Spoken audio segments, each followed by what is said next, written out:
Attorney General Jeff Sessions pushing back on states legalizing marijuana. Recreational pot now legal in 8 states and the District of Columbia. Another 22 states allow only medical marijuana, and 15 allow a lesser medical marijuana extract. But this week, Sessions sent a memo to U.S. attorneys. He reminded that federal law prohibits the possession and sale of marijuana. This effectively repeals the 2013 Obama administration policy that refrained from prosecuting individuals if they're complying with their state's marijuana laws. So what does this mean for the future of legalization? Well, my next guest has a strong opinion. He says, fire Jeff Sessions. You know Ron Paul. He's the former congressman from the great state of Texas, presidential candidate. In 2011, he introduced legislation with Congressman Barney Frank to remove criminal penalties for marijuana use. It's great to have you back, Congressman. Thanks for being here. Why must Sessions go? Well, because he represents something that is so un-American as far as I'm concerned. The war on drugs, to me, is a war on liberty. I think that we overly concentrate on the issue of the drug itself, and I concentrate on the issue of freedom of choice on doing things that are of high risk. And we permit high risk all the time. I mean, if you look at study of philosophy and religion, that's very risky stuff. There's bad ideas out there.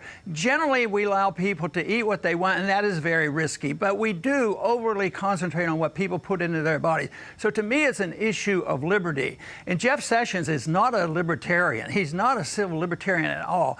And the war on drugs is a totally illegal system. And if you look at it carefully, our traditions has been that the government recognized that we don't have the right to regulate the sale of drugs. In 1914, when he passed the Harrison Act, it was done over taxes. Tax them. That's how we'll get them to quit using it. 1937, same thing with marijuana. The same thing when they wanted to manipulate Obamacare. They put taxes on it. They don't they don't endorse the concept they have a right to do all these things.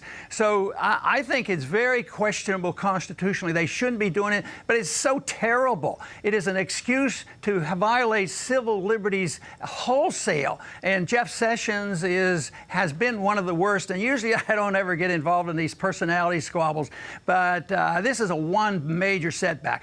Obama did something decent there. He backed off, and I thought that was a good move, and Sessions wants to reverse that. What I wanted to say, Congressman, is in the context of the pot case, I agree with you, and I think it tramples on states' rights. But in the Wall Street Journal today, there's an editorial that I think raises a valid point. Let me read a paragraph to you from the Journal. It says, social mores are changing and a majority of Americans support legalizing pot. But instead of taking the cop-out of blaming Mr. Sessions, legalizers in Congress ought to have the courage of their convictions and try and decriminalize pot nationwide. Let Senators Cory Gardner and Kamala Harris persuade their colleagues that's what's good for Colorado and California is what's good for the country.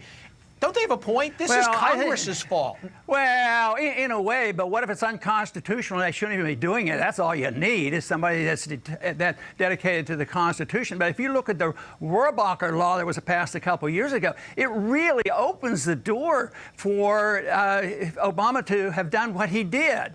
And besides, they shouldn't do it. It's bad results. It's attack on liberty. It's unconstitutional. And people should have the right or the responsibility of dealing with what is dangerous. Once you get into this thing about government's going to protect us against ourselves, there is no protection of liberty. People are frightened about liberty. They always want it to be taken care of.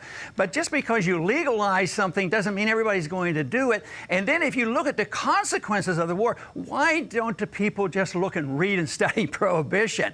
You know, they changed the Constitution because they knew this was not the right thing for the federal government to do. So they write an amendment to the Constitution. Total failure.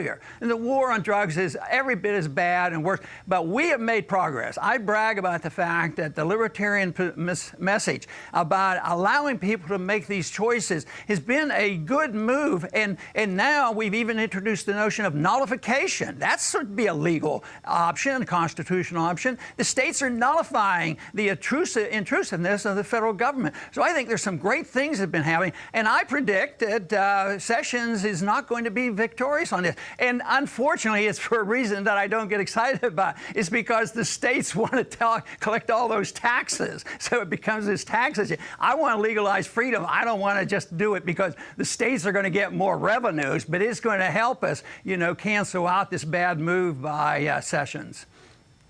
I want to hit you with a totally unrelated subject for a quick reaction. When I think of Ron Paul, I think of the gold standard. I know your view on that issue. Bitcoin is all the craze. I'm going to be talking about it later in the program. Give me Ron Paul's CliffsNote version on Bitcoin. Well, first thing is, when in Congress, I introduced legislation to allow competing currencies because I abhor the system that we have. The official counterfeiters at the Federal Reserve, that is big mischief and a big problem.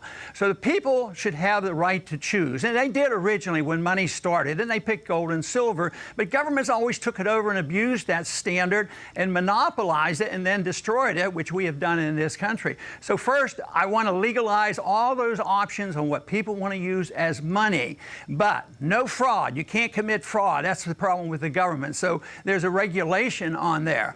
I think the jury's out on how far they're going to go with cryptocurrencies acting as money. Right now, I don't see it because in my studies of monetary history, it's always been something tangible. People want something tangible. When it's related to it, it works. But since 1971, it's not been tangible at all. It's been totally fiat, and that's why everything is a big bubble. Matter of fact, the big bubble comes from the quantitative easing, and all that money out there is also participating in blowing up the price of these cryptocurrencies. They're up to over $750 billion, and nobody has anything they can touch. So I would say it's questionable, but the principle is right. Somebody else is going to have to sort it out if it ever becomes money. But I have questions because historically, money should be something that's tangible, but it should be legal as long as there's no fraud.